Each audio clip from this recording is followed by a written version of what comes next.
Thank you, Speaker. As I rise to support this motion, I also want to stand on the submission that I made last week, because everything that I said, I meant. And I also wish to appreciate our substantive speaker. Can you just consult in low tones? Majority Leader, please guide the team to consult in low tones. Proceed, Senator Asige. Speaker, I must begin by appreciating our substantive speaker for steering us so well through this very sensitive subject matter. He has done a very good job, and we thank him. The gig is up, Speaker. The emperor has no clothes. Speaker, I wish to lay the foundation of my contribution in the famous play titled King Lear by William Shakespeare. Widely regarded as Shakespeare's finest work, King Lear is an allegory that illustrates a sharp fall from grace from a king who is drunk with pride, with ego, the desperate need for control and praise, who makes a series of mistakes by listening to his immoral eldest two daughters and bad advisors, who exist only to praise him for their own personal gain. Though caring for him greatly and always wanting the best for him, Speaker, King Lear chooses to reject his youngest daughter, Cordelia, because she refuses to flatter or feed his ego like the others, by telling him the truth, even at the risk of her losing her inheritance. Shakespeare's motif revolves around King Lear's fall into error and Machiavellian ways, which we see when he arrogantly declares that he has ultimate power and can choose to ignore his subjects whenever he is pleased with them.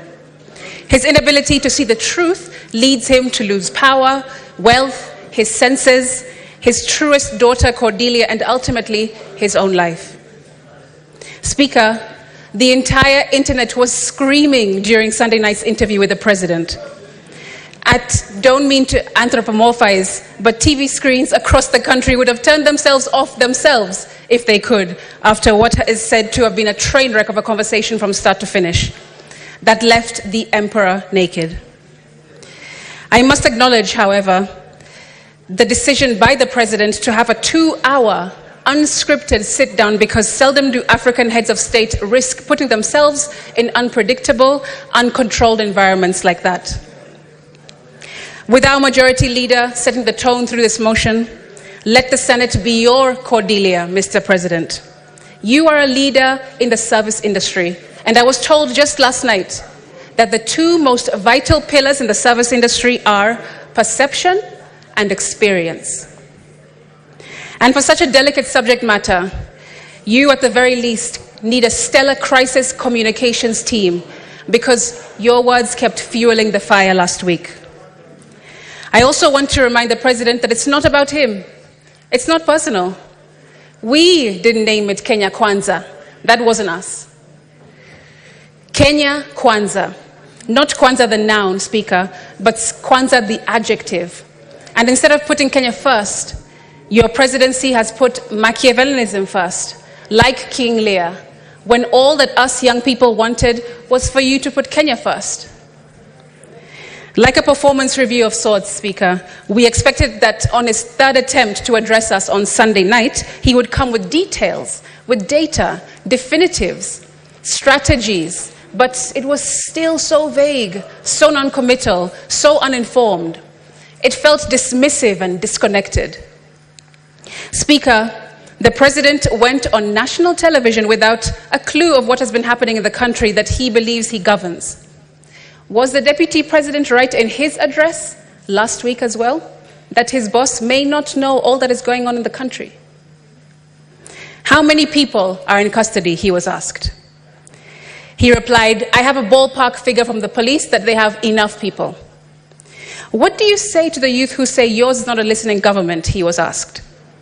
He said, I have 4 things: housing jobs, digital jobs, export of labor, manufacturing. You believed barely 1.5 years ago that you could run the country on 2.9 trillion. In a few months, you went to Parliament and requested 3.6 trillion. This year, you went to Parliament and requested 4.2 trillion. And what do they see in return? They see extravagance in government, he was told. He replied, let me tell you the following. Today, universities were almost closed because of debts of 60 billion shillings. I have enhanced their budget by 40 billion shillings because education, to me, is the greatest equalizer. Speaker, this went on and on and on. Tone deaf and not answering what Kenyans really wanted to hear from the president.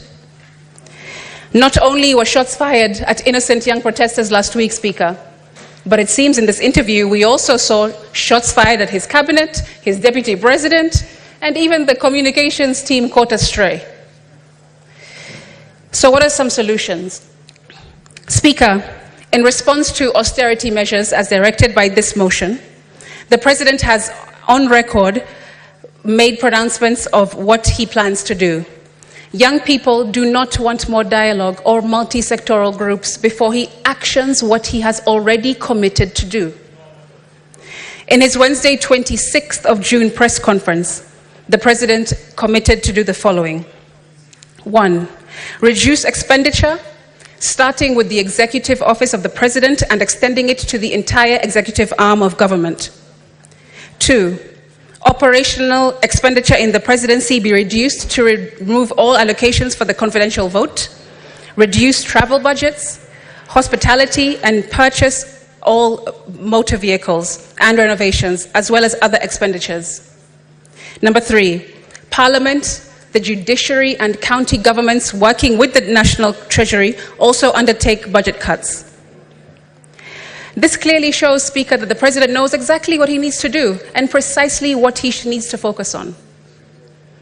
Get rid of corruption, get rid of wastage, get rid of breaching court orders, get rid of misdirective and duplicative pots of money like CDF, which completely usurp the true function of a legislator.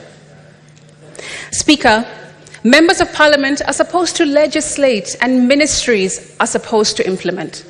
No parliamentarian should have a CDF allocation because our role is simple: to represent, to oversight, and legislate. We have no business building markets and roads and hospitals. Get rid of CDF that bastardizes the role of a member of parliament. We also want a repeal of other unconstitutional legislations since this government came into power. And we want leaders to be leaders, Speaker, not leaders to be dealers. However, to achieve all this, we also want to hear definitives and strategies, not broad, pie-in-the-sky pronouncements. By now, Speaker, we should already have heard how much he will reduce expenditure in his office. How much will you cut from your travel budget?